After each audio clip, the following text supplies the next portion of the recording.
길 때에 너희가 먹을 것을 주었고 목마를 때에 마시게 하였고 나그네 되었을 때에 영접하였고 헐벗을 때에 옷을 입혔고 병들었을 때에 돌보았고 옥에 갇혔을 때에 와서 보았느니라. 이에 의인들이 대답하여 이르되 주여 우리가 어느 때에 주께서 줄이신 것을 보고 음식을 대접하였으며 목마르신 것을 보고 마시게 하였나이까. 어느 때에 나그네 주신 것을 보고 영접하였으며 헐벗으신 것을 보고 입혔나이까. 어느 때에 병드신 것이나 옥에 갇히신 것을 보고 가서 배웠나이까 하리니 임금이 대답하여 이르시되 내가 진실로 너희에게 이르노니 너희가 여기 내 편지에 찝찝하게 앉아 하나님께 한 것이 곧 내게 한 것이니라 하시고 또 왼편에 있는 자들에게 이르시되 저주를 받은 자들아 나를 떠나 마귀와 그 사자들을 위하여 예비된 영원한 불에 들어가라. 내가 줄 때에 너희가 먹을 것을 주지 아니하였고 목마를 때에 마시게 하지 아니하였고 나그네 되었을 때에 영접하지 아니하였고 헐벗었을 때에 옷 입히지 아니하였고 병들었을 때와 옥에 갇혔을 때에 돌보지 아니하였느니라 하시니 그들도 대답하여 이르시되 주여 우리가 어느 때에 주께서 주신 것이나 목마른 것이나 나그네 되시나 헐벗으시나 병드신 것이나 옥에 갇히신 것을 보고 영하지 아니하였나이까. 이에 임금이 대답하여 이르시되 내가 진실로 너희에게 이르노니 이 지극히 작은 자 하나에게 하지 아니한 것이 곧 내게 하지 아니한 것이라 하시니라. 그들은 영불에 의인들은 영생에 들어가리라 하시니라. 오늘도 살아 역사하시는 하나님 아버지, 저희가 하나님 앞에 또 하나님의 말씀 앞에 오늘도 섭니다. 이 말씀을 통해 저에게 가르쳐 주시고 깨닫게 해주시고 하나님께 더 가까이 가는 놀라운 은총을 허락해 주시어서 오늘 우리 인생의 마지막 날에 어떠한 일이 일어나는지를 밝히 깨닫고 그 하나님의 기준에 우리 인생의 초점을 맞춰 살아가는 저희 모두가 되어줄 수 있도록 은총을 베풀어 주시옵소서. 그렇게 하실 주님께 감사드리며 살아계신 예수 그리스도의 이름으로 기도드렸습니다. 아멘. 태풍이 와서 바람이 아주 그냥 세차게 불더라고요. 제가 보통은 장사를 들고 다니는데 멀리 오니까 저기우사를 갖고 왔는데 뒤집어졌습니다. 부산에 바람이 심하게 불어서 아마 부산에 계시는 분들은 이 정도 바람은 뭐 아직 시작도 안 했는데 이렇게 생각하실 것 같은데 그래도 좀 비바람을 듣고 오신 여러분들 주님의 이름으로 격려드립니다. 저희가 사실 대장정을 달려왔습니다. 벌써 이제 9개월째 지금 접어들고 있는데 이제 부하라 너에게 주실 것이요 찾으라 문을 두드리라 이 말씀으로 시작하여서 인생의 기말고사가 무엇인지에 대해서 깊이 생각해보는 시간을 가졌습니다. 그 주제에 대해서 오늘 이제 마무리 짓는 이제 시간인데요. 그동안은 사실 마지막 기말고사의 정확한 내용에 대해서는 아직 이렇게 언급이 되어지지 않았죠. 예를 들면 이런 것입니다. 준비를 열심히 해야 된다. 빛을 발해야 되는데 착한 행실의 빛을 발해야 되는데 그 등불이 꺼지지 않을 수 있도록 그 원동력이 되는 기름을 준비해야 된다. 열심히 준비해가지고 끝까지 레이스를 달려야 된다. 이런 얘기를 했죠. 그러니까 뭐 기말고사를 따지면 기말고사 준비 진짜 열심히 해야 된다.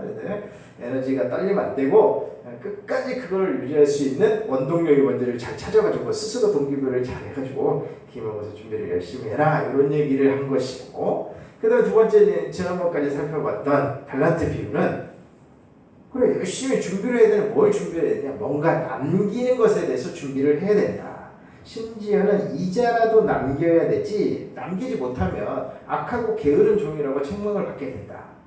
그러나 남기면 착하고 충성된 종이라고 칭찬을 받게 된다. 그러니까 꼭 남겨라. 이런 의미의 어떤 기말고사의 개념이나 의미에 대해서 살펴보았다면 주님께서 말씀을 하셨다면 오늘 이 본문은 기말고사의 실질적인 내용이 나온다 하는 것입니다. 우리 뭐 젊은 분들은 와닿으시겠습니다만은 족보가 공개되는 것이죠. 뭐 우리 흔히 족보가 있는 과목은 조금 수월하지 않습니까? 기말고사 준비하기가. 그런데 족보가 전혀 없으면은 이 교수님이 무슨 문제를 낼까 헷갈리는데 우리 주님께서는 족보를 완전히 공개를 하셨다는 겁니다. 근데 물론 우리가 이제 공부를 해볼 때 기억을 해보면 족보가 있는 과목은 족보가 있으나 없으나 어려운 건 마찬가지예요. 이 기말고사 문제도 마찬가지입니다. 족보를 아나 모르나 어려운 건 마찬가지인데 그러나 주님께서 족보를 아주 명확하게 공개하셨다는 것. 다시 말해서 마지막 기말고사 시험 문제가 무엇인지를 명확하게 공개했다는 것은 우리에게 굉장히 시사점이 큽니다. 왜냐하면 기말고사가 이거니까 여기에 맞춰서 인생을 살으라고 주님께서 말씀하신 거 아니겠습니까? 그런데 잘 몰랐는데요. 혹은 교회에서 그렇게 가르쳐주지 않아가지고 거기에 그렇게 중점을 두지 않았어요. 이렇게 여러분이 접근을 하시게 되면 혹은 최종의 심판대에서 그렇게 말씀을 하실 수가 없다는 것입니다. 왜냐하면 주님께서 기말고사의 문제를 아주 정확하게 명확하게 그리고 혹시 우리가 그것을 캐치하지 못할까봐 이 짧은 비유 한 편에 4번이나 그 기말고사 문제를 반복적으로 기술을 하고 있다는 겁니다. 사실은 이 내용이 별게 없어요. 간단한 내용인데 4번을 그 기말고사 문제, 사실 기말고사 문제를 따지면 6문제거든요. 그 6문제가 짧지도 않아요. 언급이. 근데 그 6문제를 4번씩 반복을 하고 있다는 겁니다. 그게 무슨 얘기입니까? 정확하게 이게 기말고사니까 이거를 놓치지 말아라 하는 의미가 되겠습니다. 물론 이제 저희가 지혜로운 처녀, 미련한 5처녀의 비유, 그 다음에 달란트 비유 이렇게 마태복음 25장을 순차적으로 살펴보았기 때문에 이미 눈치가 빠르신 분들은 그 다음은 이제 양과 염소의 비유를 보겠구나 생각하시고 이미 기말고사의 관점에서 이 비유를 살펴보신 분도 있으실 것입니다. 한 번 더 여러분에게 강조하는 의미에서 이 마지막 기말고사의 문제가 오늘 이 양과 염소의 비유에 명확하게 말씀하고 있다는 것을 여러분에게 강조를 해드립니다. 그러면 이 본문 한번 들어가 살펴보도록 하겠습니다. 이렇게 시작을 합니다. 인자가 자기 영광으로 모든 천사와 함께 올 때에 자기 영광의 보좌에 앉으니 어떤 때가 이른다 하는 것입니다. 어떤 때입니까? 절정의 때이죠. 이제 이 기승전결이 됐든지 발단 전개 절정 결말이 됐든지 어쨌든 간에 이 인류의 역사가 쭉 전개가 되다가 클라이막스에 이르고 그리고는 결론을 내리게 되는데 그 마지막 결론을 내리게 되는 때가 온다 하는 것입니다. 그때는 예수님으로 상징되는 인자가 예수님이시죠. 예수님이 영광으로 우리가 이 다음 테마에 영광을 살펴볼 것인데 이 영광으로 모든 천사와 함께 예수님께서 영광으로 오시는데 영광의 왕으로 오시죠. 그 영광으로 모든 천사와 함께 이 세상을 심판하고 이제 이 역사를 이제 완전히 재편하는 것이죠. 마무리하고 영원의 시대가 새롭게 열리게 하기 위한 최종 심판을 하기 위해서 이 땅에 이제 오시죠. 이제 내려오시는 것입니다. 내려오셔서 자기 영광의 보좌에 앉으셨다 이렇게 표현을 하고 있습니다. 심판의 때이죠. 그렇게 심판의 보좌에 앉으셔서 무엇을 하시느냐? 아주 간단한 일을 하십니다. 사실 이게 의미적으로는 간단한 건 아니지만 행함의 기술로 보면은 되게 간단한 것이죠. 그것은 모든 민족을 다 그 앞에 오라고 해서 모든 민족, 모든 인간들 인류의 대초에 아담과 하와부터 시작해가지고 마지막 인류의 후손까지를 다 모아서 둘로 나눈다 하는 것입니다. 그것은 목자가 양과 염소를 나눈 것 같이 나누는 것 같이 모든 인류를 두 부류로 나눈다는 것입니다. 양은 오른편에, 염소는 왼편에 든다 하는 것입니다. 저는 사실 시골에서 태어나지 않기 때문에 양과 염소가 어떻게 다른지에 대해서 막 이렇게 선명하게 오지는 않습니다만 우리 중에 양과 염소를 구별하지 못하는 분은 없을 거예요. 그렇지 않겠습니까? 양은 뭐 털이 이제 북실북실하고 약간 통통 이게 스테레오타입인지 모르겠습니다만 통통한 것 같고 제가 생각할 때는 염소는 약간 갈쌍하면서 털이 좀 덜한 거죠. 그러니까 양과 염소를 우리가 구분을 못할 리는 없습니다. 특별히 목자는 양과 염소를 명확하게 구분을 하죠. 그런 것처럼 온 인류를 너는 오른편 양, 너는 왼편 고민을 하지 않으신다 하는 것입니다. 양과 염소를 가르는데 너는 좀 51대 49 정도 되는데 이렇게 고민을 전혀 하지 않으신다는 의미로 해석을 하시면 되겠습니다. 양과 염소를 구분한 것 같이 온 인류를 두 부류로 심판을 하십니다. 그리고는 구분을 하신 후에 저는 좀 이렇게 상상하는 걸 좋아해요. 상상을 해봤어요. 이거 어떻게 구분을 하실까?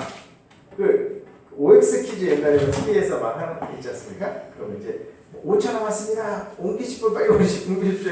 5에 있다가 아니 나와서 X로 하고 X에 있다가 5로 가도 그래가지고 꽉 나기도 하고 그런 일 있지 않습니까? 어떻게 이걸 구분할까? 그렇다고 뭐 이름을 호명할 것 같진 않아요. 제가 생각할 때 누구는 오른편 누구는 왼편 이렇게 호명할 것 같진 않고 그 온 인류를 다 이름 호명을 얼마나 오래 걸리지 영혼의 시간이 거의 걸릴 것 같은데 제가 생각할 때는 그렇습니다. 이게 굉장히 어떻게 보면은 영적을 체험을 하신 분들의 고백과 좀 비슷한데요. 오른쪽에는 예를 들면 양이 가야 될 오른쪽에는 천국에 들어가야 될 사람들이 좋아하는 분위기를 만들어놨을 가능성이 높지 않을까 싶어요. 인류가 싹 모였는데 뭐 하는 거예요? 다 모아놓고 이렇게 하는 사람 있지 않겠습니까? 그러면 이제 염소의 부류가 좋아할 만한 분위기를 이쪽에는 연출해 놓고 그러면 자연스럽게 우리 인간은 어떤 텐던시 경향이 있기 때문에 자기가 좋아하는 거를 따라가게 됩니다. 그래서 자연스럽게 구분이 될 확률이 높지 않을까 그런 분위기를 연출하지 않을까 이런 생각이 들어집니다. 왜 이런 생각을 하느냐? 옛날에 아주 유명한 목사님이 그런 얘기를 했어요. 소파에 앉아서 거실 소파에 앉아서 아무 제약이 없이 내 생각의 나래가 펼쳐가서 최종 머무는 그곳 그것이 너의 신이다 이렇게 표현을 하신 분이 있었어요. 지금 이 워딩이 정확한 워딩은 아닌데 그런 내용의 의미입니다. 내가 그냥 무장해제를 하고 있어요. 교회에 와 있는 상황이에요. 교회에 있으면은 나쁜 생각 잘 못하죠. 예를 들면 그래서 나쁜 생각 하시는 분들은 아주 이제 강한 분들이에요. 나쁜 성향이. 나쁘다는 표현을 자꾸 해서 죄송하긴 한데 예를 들면 이런 느낌입니다. 의사 선생님들이 있습니다. 담배가 몸에 안 좋으면 다 압니다. 의사 선생님 중에 모르는 사람 어디 있겠습니까? 그래서 담배 피우는 사람 많습니다. 그런 분들을 의사 선생님들은 독한 이제 니은으로 표현한 그 용어를 사용하죠. 이거 마찬가지입니다. 아주 경건한 분위기에서 경건하지 않은 생각을 한다면 그거는 그쪽으로 찌들어 있는 것이죠. 그런데 내가 아주 편안한 상황이에요. 아무도 보지 않는 상황이에요. 그래서 또 다른 표현은 이런 표현 있지 않습니까? 아무도 보지 않는 그곳에서의 너가 진정한 너이다. 이런 표현도 있지 않습니까? 그 아무도 보지 않는 그냥 홀로 거실에 앉아있는데 그냥 내 생각이 막 나래를 펴고 하는데 그게 여자 생각을 했다 하면 여자가 신이다 하는 거예요. 내 생각에 나래를 펴서 하나님과 그분에 관한 생각을 해야 그것이 그 분이 너의 하나님이다 라고 표현한 것이죠. 그와 마찬가지로 우리의 신앙생활이라는 것이 그냥 내가 믿노라라고 말하는 것이 핵심이 아닌 것입니다. 믿노라고 말한 것이 우리의 생각과 행함으로 입증되어져야 되는 것이죠. 그것이 야고보서의 표현 아니겠습니까? 나는 행함으로 내 믿음을 입증하겠는데 너는 무엇으로 너의 믿음을 입증하게 되냐? 무릇 행함이 없는 믿음은 죽은 믿음이다 라고 표현을 하고 있는 것이죠. 그러니 오늘 제가 이게 마지막 때 어떻게 나눠졌을까 상징하는 것은 지금 전체적인 이 비유를 우리가 해석하고 결론을 내리는 데 있어서 어떤 이렇게 이미지를 제가 여러분에게 드리려고 의도적으로 어떤 제 생각을 여러분에게 말씀을 드리는 겁니다. 이게 이제 소위 요즘 유행하는 내피셜이라고 하죠. 오피셜이 아니고 그냥 제 생각이에요. 이건 제 생각이니까. 그러나 도움은 되실 겁니다. 그런 상상력을 여러분도 아마 발휘를 해보시면 신앙생활하는데 좀 도움이 되실 것 같아요. 그런데 양과 염소를 나누신 후에 오른쪽에 있는 양에게 이렇게 선언을 합니다. 이건 진짜 최종적인 선언이죠. 이렇게 선언을 합니다. 이 선언은 정말 아멘이 나오는 선언이죠. 그때 임금이 그 오른편에 있는 자들에게 이르시되 내 아버지께 복받을 자들이여 나와 창세로부터 너희를 위하여 예비된 나라를 상속받으라. 천국을 상속받으라 하는 거지. 너희는 천국 꽝꽝 하고 심판 이 재판장이 꽝꽝꽝 하고 지금 선언을 하고 있는 거예요. 너 오른편에 있는 너희 양들 너희는 복받은 자들이다. 칭찬을 먼저 하시죠. 구조는 그렇습니다. 칭찬을 먼저 하세요. 그리고 상급을 준다. 천국을 상급으로 주겠다. 라고 약속이 아니라 실제로 부여를 하시는 것이죠. 달란트 비유의 구조와 비슷합니다. 착하고 충성된 종아 라고 칭찬을 하시고 그 다음에 내가 너에게 많은 것을 주지니 내 주인의 즐거움에 참여할지어다. 그런데 비유가 이제 점진적으로 확정되어지는 거죠. 착하고 충성된 종아 해놓고 복받을 자들이여 더 확대가 되는 것이죠.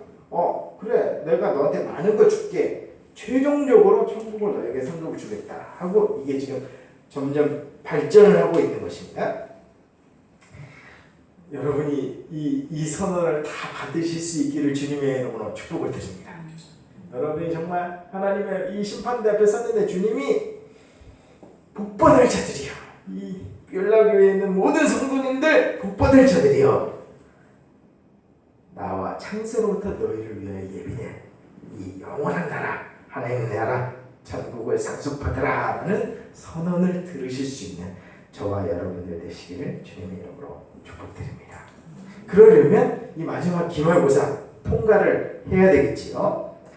자, 그리고 나서 이제 기말고사 문제가 이제 공개가 됩니다. 사실 문제는요 여러분이 다 알고 있는 거예요. 문제 6가지는 정리하면 이렇습니다. 내가 줄일 때에 너희가 먹을 것을 주었고 목마를 때에 마시게 하였고 나그네 되었을 때 영접하였고 헐벗을 때에 옷 입혔고 병들었을 때에 돌보았고 옥에 갇혔을 때에 와서 보았다. 기말고사 문제적으로 한번 설명을 해보겠습니다. 제가 다음 사안에 대해서 경험과 사건에 근거해서 기술하십시오. 예수님이 줄이실 때에 먹을 것을 주신 경험이 있습니까? 서술하시오. 예수님이 목마를 때 물을 마시게 한 경험이 있습니까? 서술하십시오. 예수님이 나그네 되었을 때 영접한 경험을 서술하십시오. 이런 내용들이겠죠. 그랬더니 이 양의 무리에 있는 사람들이 의아해합니다. 그러니까 본인들도 몰랐던 거예요. 이제 마지막 기말고사가 무엇인지를 이 당시에 이 비유에 상징되는 이들은 몰랐어요. 뭔지를. 그래서 37절에 이 의인들이 대답하여 이르되 주여 우리가 어느 때에 주님이 줄이신 것을 보고 음식을 대접하였으니 목마르게 하신 것을 마시게 하였고 나그네 되는 영접하였으니 여섯 가지를 또 반복합니다. 두 번째 반복이에요. 언제 그렇게 됐습니까? 저는 주님을 본 적도 없는데요. 이렇게 이제 나왔지 않겠습니까? 그건 사실이고 우리도 사실 마찬가지입니다. 저희가 영적으로 주님을 배웠긴 했지만 사실 실제로 실물로 주님을 본 적은 없으니까 주님이 배고프신 걸 보았다. 이건 사실 물리적으로는 불가능한 일 아니겠습니까? 그래 의아한 거죠. 주님을 본 적이 없는데 이렇게 하고 있으니까 주님께서 결론으로 이렇게 말씀을 하시죠. 40절입니다. 임금이 대답하여 이르시되 내가 진실로 너희에게 이르노니 너희가 여기 내 형제 중에 지극히 작은 자 하나에게 한 것이 곧 나에게 한 것이다. 그러면 이 기말고사 문제가 좀 수정되죠. 한번 정리를 해보도록 하겠습니다. 기말고사 문제. 그렇죠? 너희 형제 중에 지극히 작은 자가 배고플 때에 먹을 것을 준 경험을 일일이 서술하십시오. 너희 형제 중에 지극히 작은 자 중에 목마를 때 그들이 목마름을 느낄 때 물을 준 적이 있냐 경험한 거에 근거해서 서술하십시오. 너희 형제 중에 지극히 작은 자가 나그네 되었을 때 영접한 경험이 있느냐 서술하십시오. 너희 형제 중에 지극히 작은 자가 헐벗었을 때에 옷을 입힌 경험이 있느냐? 너희 형제 중에 지극히 작은 자가 병들었을 때에 돌봐준 경험이 있느냐? 마지막, 너희 형제 중에 지극히 작은 자가 옥에 갇혔을 때에 가서 신방을 본 경험이 있느냐? 그 경험에 미쳐서 기술해라. 이게 라이프 스타일이냐 하는 것이죠. 좀 다른 상황을 생각해 보면 어쩌면 오른쪽에는 오른쪽 왼쪽 똑같이 일 거예요. 이런 상황을 연출해 놨을지 모르겠어요. 그죠? 여기 배고픈 사람 내놓고 목마른 사람 있고 뭐 헐벗은 사람 있고 이렇게 쫙 분위기를 만들어 놓으니까 양은 늘 하는 대로 가서 도와준 거예요. 형이 관심 없어. 이렇게 구별이 됐을 수도 있어요. 예를 들면 지금 제가 말씀드리는 것은 경향성을 이야기하고 있는 것입니다. 경향성이라는 것은 좋아하는가와 되게 관계가 있어요. 심리적으로, 심리학적으로 여러분에게 말씀을 드리자면 좋아하지 않는 것을 경향성을 갖기는 되게 어렵습니다. 그렇지 않습니까? 내가 자주 하는 경향성이 있는데 뭘 자주 하는 경향성이 있는데 그게 싫어. 너무 싫은데 자주 한다. 이런 경우가 별로 없어요. 근데 뭐 굳이 예를 들자면 그런 예외적인 규정을 찾아보자면 강박이라는 게 있잖아요. 강박. 예를 들면 제가 좀 강박이 있는데요. 예를 들면 집에서 문을 닫고 나올 때 문이 잠겼는지를 여러 번 확인하는 강박이 있어요. 진짜 문이 잠겼나? 문이 잠겼나? 그래서 두세 번 확인하면 괜찮았는데 이제 두세 번 확인하고 한 1m 갔다가 한 번 더 가지고 확인해야 되는 수준까지 막 중증이 되고 있어요. 예를 들면. 그러면 그 강박은 경향성 아니겠습니까? 자꾸 가서 문을 확인해 봐야지 안심하는 경향성인데 그렇다면 그거는 제가 그 행위를 싫어하느냐? 아닌 것 같아요. 정직하게 제 자신을 돌아봤을 때 안전함을 체크하는 제 행위를 좋아하는 거지 싫은데도 불구하고 나는 정말 싫은데 왜 가서 자꾸 확인할까? 이런 것이 아닌 것입니다. 다시 말해서 여러분이 자주 반복적으로 하고 있다면 그걸 좋아하는 것입니다. 재밌는 얘기 한번 해볼까요? 쇼핑이 너무 싫어요. 쇼핑 막 싫어. 그래서라는 표현을 쓰면 안 되죠. 쇼핑이 너무 싫은데 자주 쇼핑을 하시는 분 있어요? 그런 사람은 없어요. 그렇잖아요. 쇼핑이 좋으니까 쇼핑하는 거예요. 그렇죠? 물건을 사든 안 사든 아이 쇼핑이라도 가서 해야 되면 그 쇼핑 좋으니까 하는 것이죠. 그와 마찬가지다 하는 것입니다. 다시 말해서 이 6가지의 시험 문제는 경향성으로 증명이 되어야 되는 것입니다.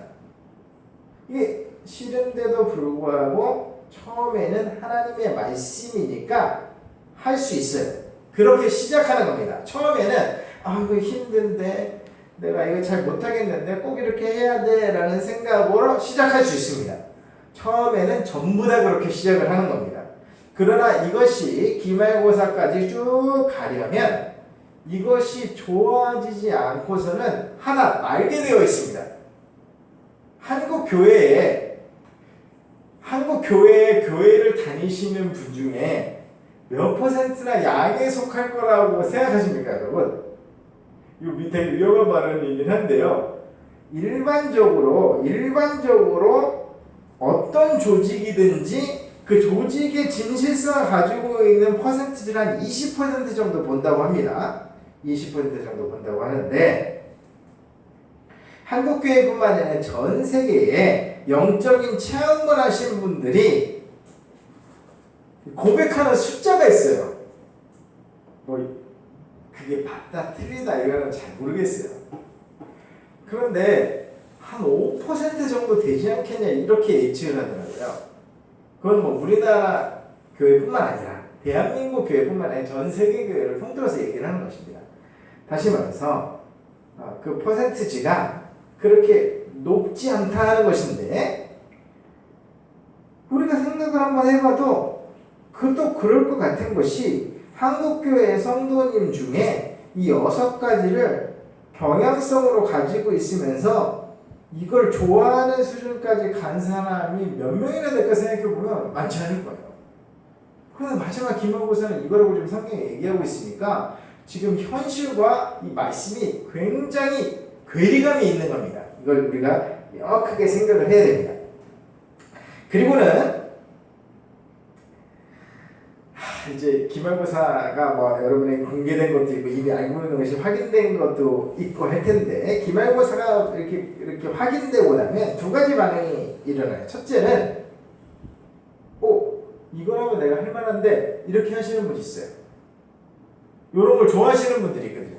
이런 거라고 표현하는 건 좀 그렇고, 이런 분위기의 것을 이제 좋아하는 분들이 계시기 때문에, 상대적으로 그렇지 않은 분은 큰일 났다 이렇게 생각을 하시는 분들이 있을 수가 있죠. 그런데 지금까지는 그냥 다 잊어버리자고요.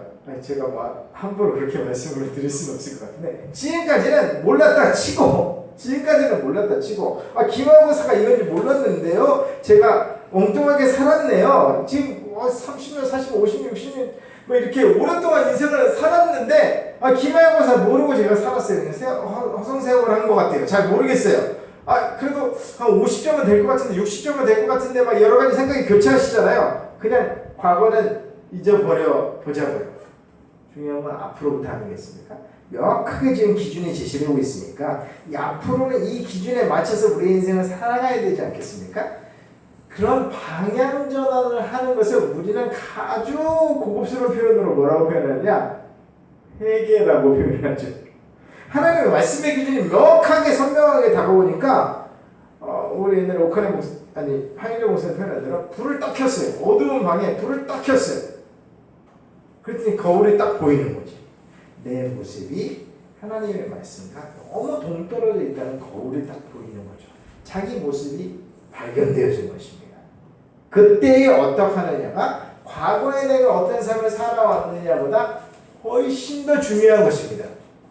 그러니 과거에 어떤 삶을 살아왔느냐에 대해서 여러분들이 반성이 정말 되신다면, 혹은 잘했다고 반추가 되신다면 앞으로 더 잘하도록 레이스를 달리시면 되겠고, 내가 그동안 이거 너무 소홀하게 살았는데 라고 생각이 되신다면 지금부터라도 유턴을 해서 방향을 전환해서 이 하나님의 말씀의 방향대로 살아가야 한다는 것입니다.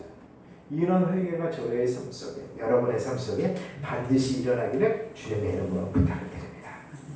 그리고는 반복이에요. 반대편 반복이죠. 염소를 향하여 이렇게 외칩니다. 저주를 받은 자들아, 악하고 게으른 종아 라고 달란트표에서 얘기했는데, 이제는 그냥 끝났어. 저주받은 자들아, 이제 너희 더 이상 기회가 없다. 저주를 받은 자들아, 나를 떠나서라는 표현이 되게 고상하게 들리잖아요. 나를 떠나서는 밖으로 나가 이런 얘기, 나가 이런 얘기야, 그죠?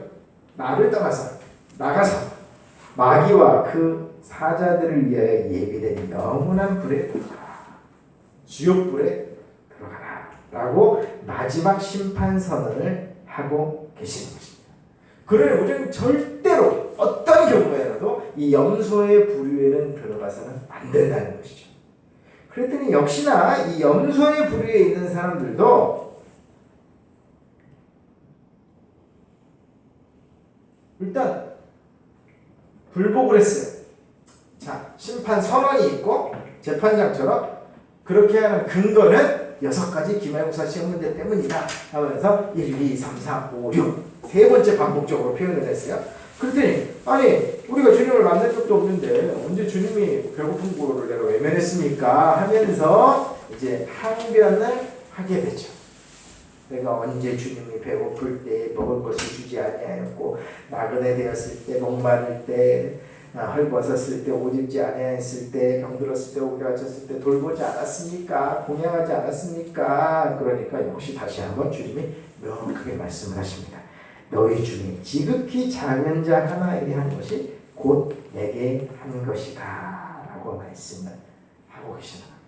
이로써 주님의 마지막 기말고사가 4번 반복되고 있는 것입니다. 기억하라고, 잊어버리지 말라고 말씀을 하시고, 이제 마지막 선언 46절에 그들은 영벌에, 염소들은 영벌에, 의인들은 양은 영생에 들어가리라 하신다 하고 꽝꽝꽝 재판장이 재판의 선언을 하시고 계시는 것입니다. 이게 마지막 기말고사. 이해를 못하시는 분은 없으시겠죠. 마지막 기말고사 문제가 이걸 내가 할 수 있느냐 못하느냐 구체적으로 적용하면 어떻게 할 거냐는 좀 이따가 다시 말씀을 드릴게요. 일단 이해는 명확하게 하셔야 됩니다. 이해, 그죠? 지극히 작은 자 하나가 배가 고프거나 목이 마르거나 헐벗었거나 병이 들었거나, 그렇죠? 옥에 갇혀 있으면 돌봤어야 된다. 돌보는 것, 그것이 너희가 할 일이다. 우리 핀란드가 조금 유리해요. 왜냐하면 구체적으로 병들었던 자에 대한 언급이 있기 때문에 약간 유리합니다. 그렇죠? 병들어 있는 분을 향해서 돌고 하느냐. 물론 우리 병원은 치과 치료라는 것은 지금 현재는 한정되어 있지만 어쨌든 이 치통으로, 저도 치통을 한번 알아보니까 이게 보통 이게 아니더라고요. 이렇게 어려운 사람들을 돌보는 업 자체를 하고 있기 때문에 너무 많이 받다 축하드립니다. 어쨌든 간에 이것을 좋아하고 계속하고 지속 가능하게 하기 위한 액션을 해야 되겠죠. 그런데 제가 한 가지 질문을 한번 해보겠습니다. 우리는 어떻게 하면 영생을 얻는다고 알고 있습니까? 어떻게 해야 천국 가나요? 너무 기초적인 거를 여쭤봐가지고 다들 저건 먹니? 이렇게 생각하시는 분이 있는데 예수 믿어야 천국 가죠. 그렇지 않습니까? 우리의 공식, 특별히 대한민국 이 조국교회의 두드러진 공식, 예수 믿으면 천국 간다. 여기까지는 그래도 괜찮은 표현이에요. 근데 예수 믿기만 하면 천국 간다. 사실일까요? 예수 믿기만 하면 천국 간다. 사실일까요? 많이 들어가면 되게 갸우뚱해집니다. 도대체 예수 믿기만 한다는 표현이 무슨 말일까? 그런데 지금 오늘 본문에 반복적으로 지금 제시되고 있는 마지막 기말고사, 우리가 패스해야 되는 마지막 기말고사의 문제는 예수 믿었냐? 예수 믿은 경험을 예수 믿은 이전의 삶과 예수님을 어떻게 믿게 됐는지에 대한 사건과 예수 믿은 이후에 변화된 삶에 대해서 간증식으로 기술하시오. 이게 기말고사 시험 문제가 아니에요. 문제. 그렇게 해서 막 간증도 많이 하고 했는데 예수 믿기만 하면 천국 간다는 말은 이 말씀에 비추어 봐서는 진실이 아닌 것 같아요. 제가 생각합니다. 여러분 생각은 어떠십니까? 여러분이 생각할 때 이 비유에서 말씀하고 있는 영생을 얻는 방법은 도대체 무엇일까요? 영생 얻으려면 답 없습니다. 6가지 해야 됩니다. 제가 주장하는 게 아니고요. 이 본문이 그렇게 주장하고 있지 않나요? 그거를 혹시 놓칠까봐 4번이나 반복적으로 이 6가지를 지금 언급하고 있어요. 좀 목사 이단인가 보다 지금 엉뚱한 소리 하고 있네. 예수 믿기만 하면 천국 가는 게 아니고 6가지를 행해야 영생을 얻고 천국 간다고 하는 줄 잘못됐네. 저도 고민을 많이 했어요. 성경이 배치되는 거 아니냐. 그런데 잘 생각해보면 그런 건 아니에요. 왜냐면 예수 믿는다는 게 무엇이냐? 예수 믿는다는 것이 6가지를 행하는 거예요. 잘 생각해야 돼요, 여러분. 예수 믿는다는 말의 정의가 6가지 행하는 게 예수 믿는 겁니다. 예수 믿는 게 뭐예요? 야, 너희 주변에 배고픈 사람들 있어. 돌봐야 돼. 너희 주변에 목마른 사람들 있다. 마실 거 줘야 돼. 너희 주변에 헐벗은 사람 있다. 입을 거 입혀줘야 돼. 너희 주변에 병든 사람들 있어. 돌봐줘야 돼. 너희 주변에 옥에 갇힌 사람 있잖아. 외롭게 홀로 내버려두면 안 돼. 가서 신방도 하고 좀 위로도 해줘야 돼. 예수 믿는다는 건 이런 거야 라고 지금 주님이 말씀하고 있다는 겁니다. 이거를 다른 표현으로 한마디로 아주 고급스러운 표현으로 표현하면 내 이웃을 내 몸과 같이 사랑해야 된다 라고 말씀하시는 거와 같은 거예요. 그런데 주님이 한 가지 더 말씀하셨죠. 둘째는 이와 같으니 내 하나님을 사랑하는 것이다. 마음과 뜻과 정성과 목숨을 다해 사랑하는 것이다. 그럼 여기 이 비유에 의하면은 처음에 내가 목말랐을 때에 내가 배고팠을 때에 먹을 거 주고 목마른 거 해결해 주었느냐 이렇게 지금 질문하고 계시잖아요. 그럼 이게 사실 그것과도 연결이 되어 있는 거예요. 예수 믿는다는 게 뭐예요? 예수 믿는다는 말은 무슨 뜻입니까? 이웃을 너 자신과 같이 사랑하고 너를 사랑한 것 같이 네 이웃을 사랑하고 그리고 하나님을 내 마음과 뜻과 정성과 목숨을 다해서 사랑하는 것이 예수 믿는 거야. 이렇게 표현을 할 수도 있다는 겁니다. 다시 말해서 예수 믿으면 천국에 간다는 말의 의미는 하나님을 사랑하고 이웃을 사랑하는 것을 실천한다는 것이 예수 믿는다는 것이고 그것을 실천하는 사람이어야만 그런 행함이 있는 믿음이어야만 여러분을 영생으로 이끌어줄 수 있는 믿음이다 한다는 것입니다. 그럼 우리는 자연스럽게 이런 질문을 해야 합니다. 그럼 몇 명이나 구원받나요? 어려워서 어떻게 구원받습니까? 그 질문이 나와요. 정상이에요. 그 주님은 아무나 구원받는다고 말씀을 하신 적이 한 번도 없잖아요. 좁은 문으로 들어가. 좁은 문, 이 세상의 좁은 문이 뭐냐? 여기서 말하면 6가지 행하는 게 좁은 문인 거예요. 연결을 하자면. 하나님을 사랑하고 이웃을 사랑하는 것이 사실 실천하려면 굉장히 좁은 문이거든요. 그 좁은 문으로 들어가야만 영생을 얻을 수 있다고 말을 하고 있는 것이죠. 구원받는 자가 적으니까 적다. 왜냐면 생각보다 어려워. 그런데 행함으로 구원을 받는 건 아니야. 행함으로 구원을 받는 것은 아니다. 구원의 근거가 절대로 행함에 있지는 않다. 구원받음의 근거는 예수 그리스도의 십자가에 의한 것인데 그리고 그분에 대한 믿음에 근거한 것인데 믿는다는 말이 무엇이냐? 예수님이 나의 죄를 용서하시고 나의 모든 죄를 십자가에 도말하시고 부활승천하셔서 이 영원한 권세를 다 결박하시고 싸워서 이기시고 저 무적행으로 보내실 계획이시고 나를 하나님의 나라로 입성시키려는 모든 계획을 실천하셨기 때문에 모든 주님이 다 이루셨기 때문에 그분을 믿고 의지하면 그분의 공로에 힘입어서 그 천국에 갈 수 있다 하는 것인데 그거는 한쪽 측면만 설명을 하고 있는 그게 틀렸다는 말은 아닙니다. 그건 정확하게 맞는 말입니다. 한쪽 측면만 설명을 한 거예요. 그래요? 그럼 우리 아무것도 안 해도 되나요? 아니지. 예수님을 믿는다는 말은 예수님이 내 안에 들어가셔서 나를 통해서 그분이 원하시는 그분의 목적, 그분의 의도, 그분의 생각, 그분의 방향성대로 나의 인생을 살도록 내어드리는 것이 예수님 믿는 것이니까 그분의 의도는 그건 무엇입니까? 6가지 실천하는 거다. 그분의 의도는 무엇입니까? 하나님을 사랑하고 내 이웃을 나와 같이 사랑하는 것이다. 이렇게 정리를 할 수가 있겠다는 것입니다. 다시 정리하자면 예수 믿기만 하면 천국 갈 수 있다는 것은 환상이에요.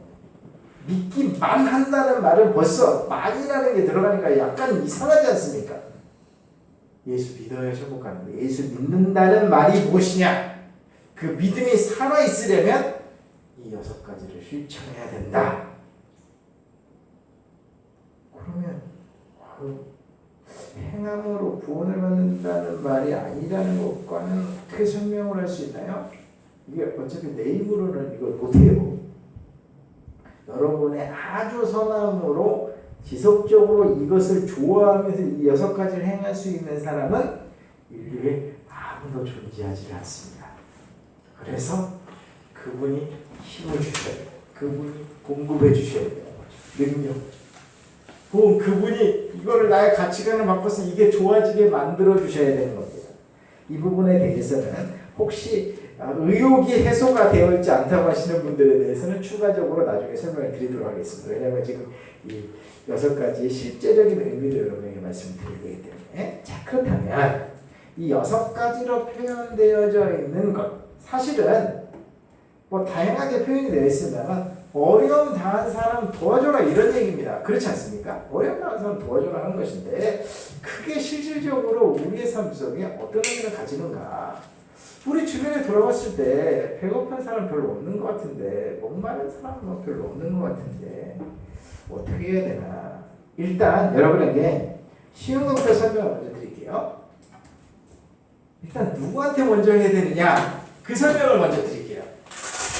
이게 지금 사랑의 실천인데, 일종의 사랑의 실천이고 구체적으로 6가지를 해줘야 되는 것인데 누구한테부터 이걸 해야 되느냐?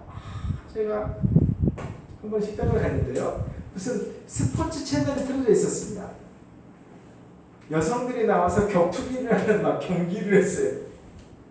그리고 잠깐 쉬는 시간에 광고가 무엇이 나왔냐면 세이브 더 칠드런부터 시작해가지고 무슨 후원하라는 광고가 한참 나왔어요. 그 광고 끝난 다음에 또 여성들이 나와서 격투기를 했습니다. 이건 뭐 이제 식당에서 틀어놓은 특기니까 뭐 제가 의도적으로 본 게 아니고 그걸 보면서 참 이게 밥을 먹고 있는데 8,000원짜리 부대찌개를 먹고 있었는데 8,000원짜리 부대찌개를 먹고 있는데 10,000원, 20,000원이면은 그 아프리카에 기여해 허덕이고 있는 누군가를 도울 수 있다는 그 방송을 들으면서 마음이 찜찜하면서 이제 어떻게 해야 되나 막 이런 생각이 들고 있는데 잠시 후에 여성들 둘이 나와서 격투기를 하는, 이게 지금 이제 현실이에요. 오늘날의 현실. 그죠? 그런 현실 속에서 배고픈 사람에게 먹을 것을 주고 목마른 사람에게 마실 것을 줘야 된다라는 걸 도대체 어디서부터 어떻게까지 실천을 해야 되느냐. 이거 지금 말씀 듣고 나서 TV 와가지고 맨날 후원 계좌 이거 막 누르잖아요. 그러면 빵꾸 나죠. 지금 이게 우리가 잘 생각해야 됩니다. 잘 생각해야 되는데, 그러면 어디서부터 어떻게 시작을 해야 되느냐, 이 말씀의 구체적인 의미는 어떻게 적용할 수 있느냐, 이걸 여러분에게 실질적으로 몇 가지로 말씀을 드릴게요. 첫째, 이 말씀의 첫 번째 대상자는 자기 자신이라는 것을 기억해야 됩니다. 여러분이 여러분 자신을 일단 돌볼 줄 알아야 돼요. 여러분 자신을 돌보지 못하는데 내 주변이 돌봐진다 하면 장기적으로 가면은 문제가 생깁니다. 그래서 종교생활을 열심히 하는 분들 중에 정신과 치료를 받으시는 분들도 많아요. 이 정신과에 가서 우울증 치료받으시는 분들, 교회 다니시는 분들이 꽤 있습니다.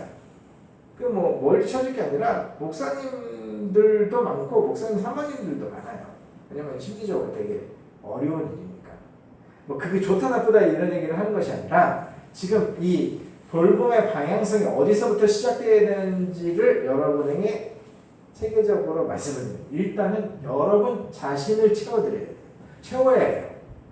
나를 숭배하는 게 아니니까 채워드린다는 말은 좀 그렇고, 그런데 이 말이 자아를 숭배하면 안 되고 자아를 깨뜨려야 된다라는 것을 너무 강조하는 쪽의 목사님의 주장과 약간 배치되는 것처럼 보여져요. 이쪽으로 막 오리엔테이션 되는 분들도 굉장히 많으시거든요. 근데 저는 순서는 반드시 자기 자신을 돌보는 것부터 시작해야 된다라고 확신합니다. 왜냐하면 주님께서 말씀을 하시기를 네가 너를 사랑하는 것 같이 네 이웃을 사랑하라고 말씀을 했기 때문에, 내가 나를 사랑하지 못하는데 내가 이웃을 사랑한다는 것은 불가능한 것이고, 내가 나도 사랑을 못하는데 내가 하나님을 사랑한다는 건 더더군다나 불가능한 것입니다. 일시적으로 될 수 있어요. 자기를 희생하면서 일시적으로 돼 있지만 이게 다 소진되고 나면 더 이상 나갈 수 없는 것입니다. 그건 롱런인데, 그리고 그게 좋아야 되는데 그게 좋지 않고 나를 다 소비해가지고 소진하다가 깨꼬닥 하잖아요. 그러면 천국에 가도 그건 천국이 아니에요. 그렇지 않습니까? 천국에 가서 영원히 그 일을 해야 되는데, 하나님을 사랑하는 일을 해야 되는데, 이 세상에서 나를 돌보지 않고 하나님 사랑한다라는 행태를 했는데, 종교적인 활동을 했는데 내가 완전히 깨졌어요. 그래가지고 더 이상 이건 하고 싶지만 신물이다. 인생의 마지막에 가면서 그렇게 막 변절하시는 분들이 있거든요. 그러면 천국이 지옥이죠. 그렇지 않습니까? 주님을 섬기고 살아가는 것이 진짜 좋아야 천국은 좋은 거 아닙니까? 지금 여러분에게 여러 가지 좀 다양하게 말씀을 드리고 있는 거예요. 그러니까 출발은 나를 숭배하고 도를 넘어서는 안 되지만 나를 돌보는 일을 먼저 해야 합니다. 그럼 나를 돌본다는 것은 무엇이냐?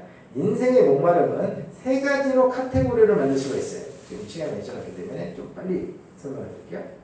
일단 육체적인 목마름, 육체적인 목마름, 육체적인 배고픔, 육체적인 헐거름 것은 있지 않습니까? 세이브 더 칠드런 같은 경우에 그런 분들을 도와드리는 그런 사역이죠. 그 다음에 육체적인 이 배고픔은 누가 말 안 해도 이 배꼽 시계가 울려가지고 다 알아요. 모르는 사람이 하나도 없어요. 너무 잘 알아가지고 저도 한 달 사이에 이게 안 다치. 지난달까지는 다쳐진 것 같은데 오늘 다치려고 했더니 이게 안 다치는 거죠. 육체적인 배고픔 시그널이 울립니다. 근데 배고픔을 못 느끼면 어떻게 됩니까? 그럼 병이 들어요. 일단 그렇고 그 다음에 우리가 요즘 너무 강조해서 잘하는 거 있습니다. 심리적이고 정서적인 배고픔이 있어요. 어제 TV에서 공효진이가 그랬는데 감사하다는 말 좀 듣고 싶어요. 이렇게 해서 서운하게 됐어라는 말은 내가 인생에 몇 번 들어봤는데 나한테 누가 고맙다는 말, 감사하다는 말 좀 듣고 싶어요 해가지고 그 사람이 되고 싶은 게 뭐냐, 분신물센터 직원이 되고 싶다고 고백을 했어요. 왜냐면 감사하다는 말을 듣고 싶은 거예요. 너무 배고프면 감사하다는 말이에요. 그러니까 오늘날도 심리적으로 정서적으로 배고픔에 대해서 TV나 이런 매체에 대해서 심리학자들이나 뭐 이런 분들 나와가지고 정신과 의사선생님들 나와가지고 흥분했네요.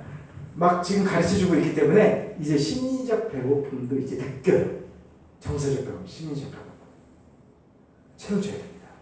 여러분이 여러분 자신이 심리적으로 배고픈데 정서적으로 배고픈데 안 채워주잖아요. 병나요. 정서적으로 병납니다. 그러니까 여러분 자신이 정서적으로 심리적으로 배고픔을 채워줘야 됩니다. 시그널을 빨리 배고픔을 너무 허기져가지고 지쳐가지고 막 공황장애가 오기 전에 먹여줘야 돼요. 말해줘야 돼요. 혹은 그것을 누군가로부터 해달라고 해서 들을 줄 알아야 돼요. 방법. 왜냐면 자기 자신이 채워줄 수 있는 방법이 있고 자기 자신이 또 못 채워주는 게 있대요. 심리학자들이 얘기하는 게 자기는 아무리 얘기해도 뭐 1.5%는 채워지지가 않는데요. 다른 사람이 얘기를 해줘야 된대요. 세 번째는 가장 중요한 필요죠. 영적인 필요입니다.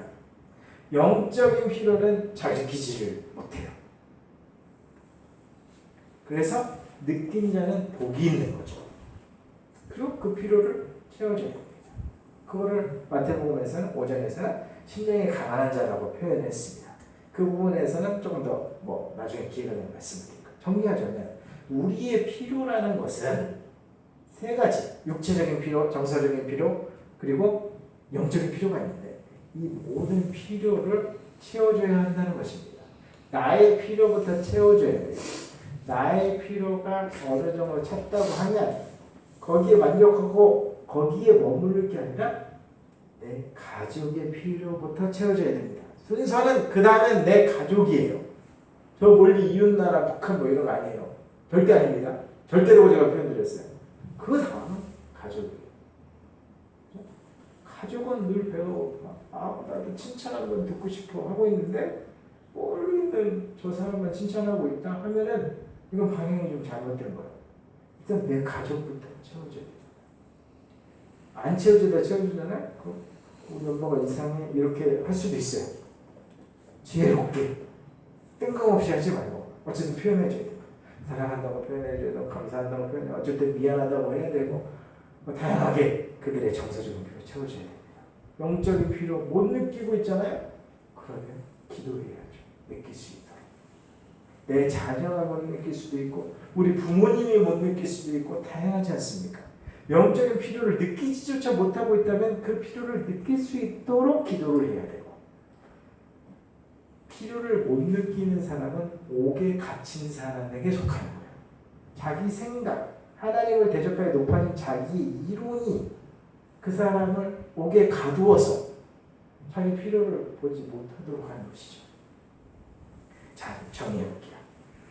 여러분은 오늘 이 시간부터 예수 믿는다는 것이 무엇인지 그 정의를 깨달았으니 그걸 실천해야 합니다. 나 자신에게 먹을 것을 줘야 돼요. 어떻게 하는지 모르겠어요. 그때 필요한 것이 기도입니다. 모르는 것이 당연합니다. 여러분이 이미 알고 있다면 누군가 가르쳐주고 하나 보여준 거예요. 그분은 어떻게 알았을까요? 그분도 처음에는 몰랐어요. 부모님이 올라고 하면 어떤 사람은 교육을 받지 못했기 때문에 그런 걸 채워주지 못했거든요. 그랬는데 어느 순간 깨달아서 체험을 받았고 그것을 다른 사람을 채울 수 있는 사람으로 성장하게 된 것이죠. 뭘 기도해야 되냐? 기억나시는지 모르겠습니다. 벌써 지금 8개월째가 흘렀기 때문에 제가 제일 처음에 구하라는 설교를 하면서 구하라! 연예인 구하라 가지고 구하라! 주님께 구하라! 뭘 구하라고 말씀을 드렸는지 기억나세요? 일용할 양식을 구하라고 말씀을 드렸어요. 여러분 자신에게 필요한 일용할 양식 구해야 됩니다. 먹을 일용할 양식, 심리적으로 정서적으로 필요한 일용할 양식, 영적으로 필요한 양식 구해야죠. 내가 없으니까 구해야죠. 그 일정 정도 내가 차분하잖아요. 그럼 내가 다른 사람을 구해야 돼요. 아니, 다른 사람을 도와줘야 돼요. 주님이 어느 순간 찾아오셔가지고 5,000명 이렇게 있는데 너희가 먹을 것을 줘라 이렇게 명령하십니다. 먹을 거 없는데요? 너 있는 거라도 가져와. 물고기 2마리, 물떡 5개 가져왔어요. 주님이 축사하십니다. 그리고 5,000명이 먹었어요. 또 다른 비유하면 밤에 친구가 왔는데 먹을 것이 없어요. 먹을 것 좀 주세요. 강청함을 인하여 나라는 친구의 벗된 물건을 주지 않겠느냐? 주님께 나아가서 내 친구가 왔는데 목이 뭔가 심각하게 목이 마른 것 같은데 내 자녀가 뭔가 심각하게 부족한 것 같은데 내가 뭐라고 말해줘야 될지 모르겠어요. 내가 무슨 행동을 어떻게 해야 될지 모르겠어요 라고 느낄 때에 우리는 기도를 해요. 이 사랑이 절절하면 절절한데 어떻게 내가 무엇을 채워야 될지 모를 때 우리는 통곡합니다. 이것이 기도의 핵심이에요. 만약에 이 과정을 내가 한 번도 경험해보지 못했다면 여러분은 신앙생활을 출발하지 않은 것과 똑같아요. 신앙생활이라는 것은 예수님을 믿는다는 것은 제가 지금 반복적으로 여러분에게 말씀드리지 않습니까? 사랑을 실천하는 것과 거의 동등한 관계인데 하나님을 사랑하고 이웃을 사랑하는 걸 실천하는 것과 동등한 관계인데 내가 내 능력이 부족해서 내가 진짜 사랑하는 사람의 필요를 못 채워주는데 그걸 채울 수 있는 유일한 그분에게 나아가서 물어본 경험이 없다. 그럼 신앙생활을 출발하지 않은 것 똑같은 것입니다. 여기서 내가 정말 내 사랑하는 자녀, 내 부모, 내 형제에게 채워줄 무엇인가를 내가 갖고 있지 않다는 절망을 느낀다면 그 절망을 채워주실 수 있는 유일하신 하나님께 나아가서 통곡하시길 기도할 수 있기를 바랍니다. 이게 사랑의 출발이에요. 그럼 완전히 다른 차원으로 한 가지만 더 얘기하고 오늘 마칠게요. 나중에 진짜 모르겠으면 또 개별적으로 말씀을 드릴게요. 주님을 사랑한다는 것도 마찬가지입니다. 우리는 주님의 형상대로 창조받기 때문에 인격을 가지고 태어났기 때문에 육체적인 필요, 정서적인 필요, 영적인 필요를 가지고 태어났어요. 물론 주님은 영이시기 때문에 육체적인 필요는 없으세요. 유일하게 예수님이 공생애를 사시러 2000년 전에 오셔서 33년 정도의 삶을 사시면서 시장함을 느끼는 인간의 몸을 입고 오셨죠. 그 예수님이 시장하신다라는 성경 구절도 있어요. 시장하신지라. 근데 무화과 나무가 열매를 주지 않으면 그 무화과 나무 저주해버리잖아요. 그 비유도 나중에 한번 여러분에게 설명해 드리면 이거 연관시키게 되면은 굉장히 중요한 비유가 돼요. 천지를 창조하신 그분이 와서 열매를 내라고 지금 명령을 하고 있는데 아무것도 제공을 해주지 못한다. 그럼 우리 자신을 의미하는 거와 비슷할 수 있거든요. 주님은 우리에게 지금 시장하시다고 열매를 흠양하게 원하시는데 우리가 아무것도 드리지 못한다. 그럼 주님은 어떤 정서적, 주님의 이게 정서적으로 표현하니까 되게 죄송합니다. 그죠? 인격적인 필요가 있을까? 어떤 영적인 필요가 있을까요? 그분은 찬양받기에 합당하신 분이십니다. 그렇지 않습니까? 그분에게 마땅히 드려야 될 사랑은 예를 들면 찬양받기에 합당하신 분에게 찬양을 드려야 되는 거예요. 예를 들면 아주 간단한 예를 여러분에게 드리는 것입니다.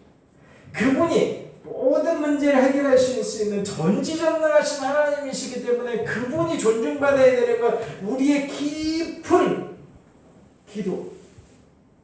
그렇지 않습니까? 나는 줄 게 없어. 이 사람에게 내 사랑하는 이 아들, 딸에게, 부모님에게 줄 게 없어요. 그런데 그걸 주실 수 있는 그분께 내가 드릴 수 있는 것입니다.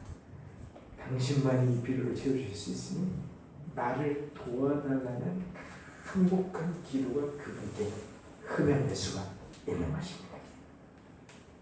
여러분의 인생이 오늘 이 양과 염소의 비유를 통해서 마지막 기말고사의 6가지의 실체를 명확하게 깨닫고 여러분의 신앙생활의 패러다임이 완전히 변화될 수 있기를 주님의 이름으로 부탁드립니다. 바뀌어야 됩니다. 완전히 내 층계가 바뀌어야 됩니다. 그것을 우리는 해결하고 말씀을 드렸고, 그리고 지금부터 과거에 내가 열심히 어떻게 살았느냐 하나도 중요하지 않은 건 아니죠. 그죠? 그거보다 더 중요한 건 앞으로 내가 이 말씀의 근거에서 어떻게 사느냐가 더 중요하시니까 그렇게 살아서 우리 훌륭한 교회에 이 말씀을 드린 분은 한 번도 예외 없이 모두 양의 분류에 들어가실 수 있기를, 그래서 영생천국을 받아 누리실 수 있기를 주님의 이름으로 축원드립니다. 기도하겠습니다. 이 시간에 우리가 한 목소리 한번 기도하고 싶습니다. 주님, 저의 인생의 방향성 새롭게 하여 주시옵소서. 오늘 마지막 기말고사를 저에게 명확하게 말씀해 주셨어. 이 말씀의 근거에서 오늘부터 살아가겠습니다. 도와주시옵소서. 그런 마음 가지고 한 목소리로 기도하도록 하겠습니다. 하나님 아버지, 저희 마음을 붙잡아 주시옵소서. 이제 우리가 명확하게 깨달았사오니 하나님 아버지, 우리 중에 하나님 아버지 배고픈 자가 있습니까? 목마른 자가 있습니까? 헐벗은 자가 있습니까? 하나님 아버지, 우리 자신으로부터 이것을 먼저 채우게 하여 주시고 우리에게 가까운 가족들, 나의 자녀들, 나의 부모님들, 나의 형제들에게 하나님 아버지 가족들에게 먼저 채우게 하시고, 그리고 그것이 흘러넘쳐서 하나님 아버지 온 세계 열방까지 채울 수 있는 저희 모두가 되어줄 수 있도록 인도하여 주시옵소서. 특별히 우리 부활공동체 병원문제를 주시면 감사드리고 그 위하여서 병든자를 돌볼 수 있는 직업적인 특성과 하나님 아버지 업을 주신 것 너무나도 감사드리오니 이 사명을 끝까지 감당하며 하나님 최선을 다해 나갈 때 주님 축복하시고 영광받아 주시옵소서. 오늘도 살아 역사하신 하나님 아버지, 이 말씀대로 살아가기를 소원합니다. 우리의 인생이 오늘을 기점으로 방향을 전환하기로 결단하오니 주의 역사해 주시고 우리 중에 한 명도 예외 없이 모두 다 양의 반열에 속하는 그런 놀라운 은총을 허락하여 주시옵소서. 그렇게 하실 주님께 감사드리며 살아계신 예수 그리스도의 이름으로 기도드렸습니다. 아멘.